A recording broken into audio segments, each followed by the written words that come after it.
बंगाल के दो टुकड़े हुए, एक बना ईस्ट बंगाल, एक बना वेस्ट बंगाल। वेस्ट बंगाल हमारे पास है, ईस्ट बंगाल आज की डेट में बांग्लादेश कहलाता है। और उस बांग्लादेश में दीपू को इसलिए मार दिया गया क्योंकि उसने ये कह दिया था सबका मालिक एक है, खुदा और भगवान एक है, सबका रास्ता अलग अलग है, लेकिन अंत में सबको एक ही जगह जाना है। इसी बात को उन्होंने कह दिया कि नहीं, ये तो गुस्ताखी हो गई है, इसलिए हम इसका सरतन जुदा करेंगे। उसको पहले पीटा गया, इतना पीटा गया कि वो बेहोश हो गया, उसके बाद उसको जिंदा जला दिया गया। इस समस्या के मूल कारण, अस्थायी समाधान को समझना होगा।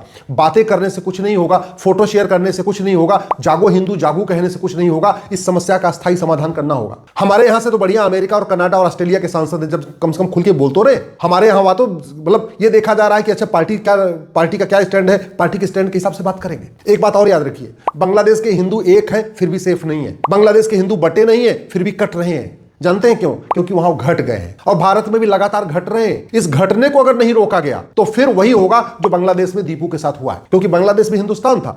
भारत में भी बहुत तेजी के साथ घट रहे हैं। घटने का सबसे बड़ा कारण है जनसंख्या विस्फोट, घटने का दूसरा सबसे बड़ा कारण है भारत में लव जिहाद, घटने का तीसरा सबसे बड़ा कारण है भारत में लैंड जिहाद हो रहा है, घटने का एक बहुत बड़ा कारण है ड्रग्स जिहाद, एक और जो सबसे बड़ा कारण है धर्मांतरण जिहाद। साल में 40 लाख हिंदू कन्वर्ट हो रहे हैं और ये कन्वर्टेड हिंदू ही बाद में हिंदुओं के दुश्मन हो जाते हैं। जिन लोगों ने दीपू को पीट के मारा, जिंदा जलाया, वो भी कन्वर्टेड हिंदू ही हैं। कांग्रेस को कोसने से देश का भला नहीं होगा, कांग्रेस के द्वारा बनाए गए कानूनों को खत्म करने से देश का भला होगा।